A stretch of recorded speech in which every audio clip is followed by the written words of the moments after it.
Halo, sahabat muda, pernahkah kamu merasa bersalah saat sedang beristirahat?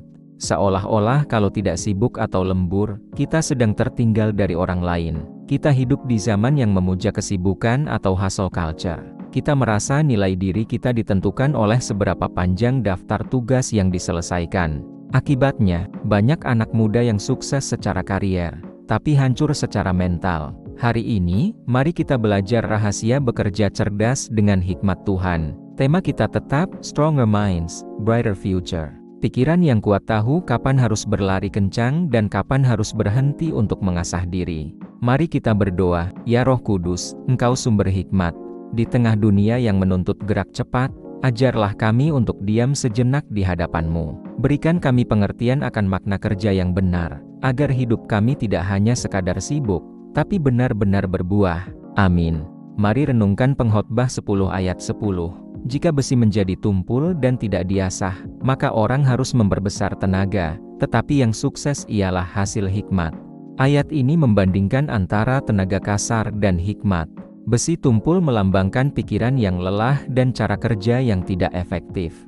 Memaksakan diri bekerja dengan besi yang tumpul hanya membuang tenaga dengan hasil minim. Sebaliknya, mengasah besi melambangkan waktu untuk refleksi dan beristirahat. Bagaimana cara mengimplementasikannya? Pertama, hargai istirahat. Istirahat adalah tanda iman bahwa Tuhanlah yang memegang kendali, bukan hanya usaha kita. Kedua, asah pikiranmu. Luangkan waktu membaca firman dan belajar keterampilan baru, jangan hanya bekerja seperti robot.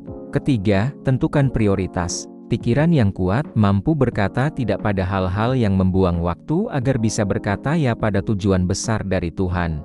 Bayangkan dua penebang pohon. Penebang pertama bekerja 10 jam tanpa henti, mengayunkan kapak tumpul dengan kelelahan yang luar biasa. Penebang kedua bekerja 6 jam, tapi setiap 2 jam ia berhenti untuk mengasah kapaknya. Hasilnya, ia merobohkan lebih banyak pohon dengan tenaga hemat.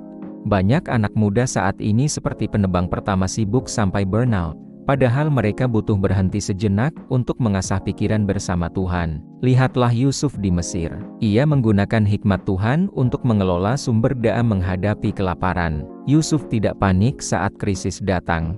Hubungan intim dengan Tuhan mengasah pikirannya. Hikmat itulah yang membuatnya menjadi pemimpin yang efektif, bukan sekadar orang yang sibuk. Produktivitas sejati adalah tentang hasil, bukan rasa lelah. Stronger minds adalah mereka yang bekerja dengan hikmat, bukan sekadar tenaga. Tuhan, ajari kami mengasah pikiran setiap hari dan bekerja dengan hikmat-Mu, sehingga hidup kami menjadi berkat bagi sesama. Amin. Mari kita bawa seluruh rencana dan kerja keras kita ke dalam tangan Bapa, melalui doa yang diajarkan Tuhan Yesus. Bapa kami yang di sorga, dikuduskanlah nama-Mu, datanglah kerajaan-Mu, jadilah kehendak-Mu di bumi seperti di sorga. Berikanlah kami pada hari ini makanan kami yang secukupnya dan ampunilah kami akan kesalahan kami, seperti kami juga mengampuni yang bersalah kepada kami. Jangan membawa kami ke dalam pencobaan, lepaskanlah kami dari yang jahat. Engkaulah yang mempunyai kerajaan, kuasa, dan kemuliaan sampai selama-lamanya. Amin. Kiranya Tuhan memberkati setiap usaha tanganmu, memberi ketenangan pikiran, dan hikmat dalam setiap keputusanmu. Amin. Klik like, komen saya pilih hikmat, dan share video ini. Subscribe agar tidak ketinggalan perjalanan kita. Sampai jumpa besok.